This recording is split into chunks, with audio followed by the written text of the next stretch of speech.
If you attend a traditional European spring festival on the 1st of May, you will encounter a scene out of a pastoral fairy tale.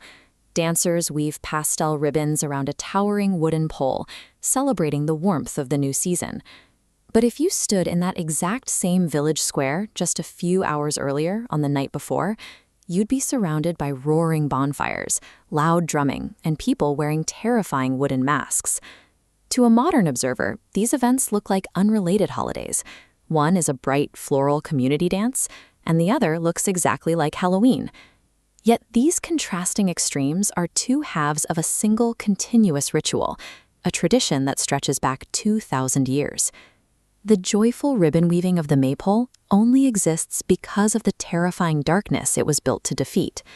For ancient agricultural tribes, spring was never a guarantee. The shift from freezing cold to fertile warmth was a fragile transition, and people believed they had to fight for it through ritual combat. Winter in the Iron Age was a period of severe vulnerability and starvation. According to ancient Celtic folklore, the sun itself was held prisoner during these months by the spirits of the cold. To break that hold, communities celebrated festivals like Beltane and Ostara. They ignited massive bonfires in the center of their settlements, using the light and heat to physically ward off the lingering evil spirits of winter. By the 8th century, Christian missionaries arrived in these Germanic regions. Rather than outright banning these deeply ingrained survival fires, the church adapted them, overlaying their own figures onto the local pagan calendar. The pagan spring festival was rebranded as Walpurgisnacht, named after Saint Walpurga, an English nun canonized on May 1st for her work battling disease, and, as the legends grew, witchcraft. Ancient winter spirits became witches plotting on the Brocken Mountain. Yet the core pagan action remained. Villagers lit fires to actively chase away the dark. Walpurgisnacht was the spiritual battle that had to be fought. The community endured the chaos of the night to secure the peaceful return of daylight the next morning. When dawn finally broke on May 1st, the survival anxiety vanished. The sunrise signaled that the community had survived the winter and the darkness had been vanquished. Around the 10th century, a new tradition emerged to permanently mark this victory in the center of the village, the Maibaum or maypole. The unyielding vertical trunk represents the masculine upward thrust of new growth. In contrast, the horizontal green wreaths provide a circular, feminine nesting ground. Raising this monument required coordinated physical effort. The village's young men labored together, using long wooden supports to push the heavy tree into the sky.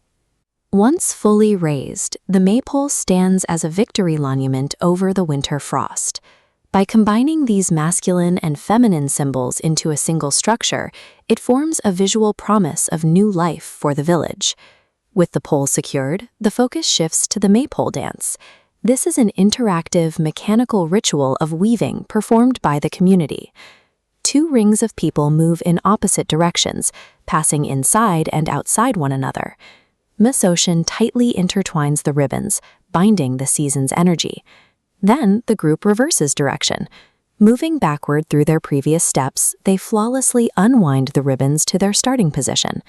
This is an act of sympathetic magic, using human actions to imitate and encourage a natural event. Winding and unwinding the ribbons mimics the gradual lengthening of the days and the physical return of the sun to the sky.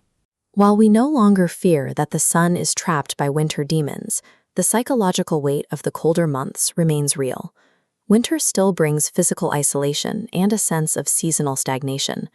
Coming out of our homes to raise a heavy tree and dance in a coordinated circle serves as a 2,000-year-old testament to human resilience. The village moves from the protective midnight fire to the intricate weaving of the morning ribbons. It is a cycle designed to ensure that even after the longest winter, the community and the sun return together.